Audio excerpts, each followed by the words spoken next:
Joseph a connu des circonstances difficiles. Il a été mis dans un puits. Et puis ses frères l'ont haï. Et il y a eu des accusations mensongères de la femme de Potiphar. Et puis il y a même eu l'oubli de les chansons. Les chansons l'oublia pendant 2 ans. Mais malgré toutes ces circonstances, il y avait un plan derrière. Il y avait un plan derrière l'oubli de les chansons. Il y avait un plan derrière les accusations de la femme de Potiphar.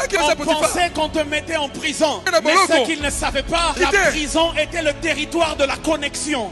Certaines connexions ne se font pas quand tu es libre. Pour les connexions de ta prochaine étape, parfois Dieu te fait reculer. Tu as comme l'impression que j'étais bien.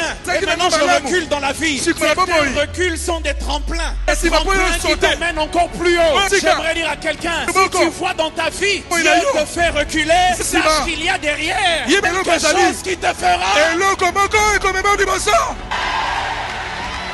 Est-ce que je parle à quelqu'un? Je l'ai dit tout à l'heure. Là où l'amour de ton père ne t'a pas emmené, la haine de tes frères peut faire de toi gouverneur en Égypte.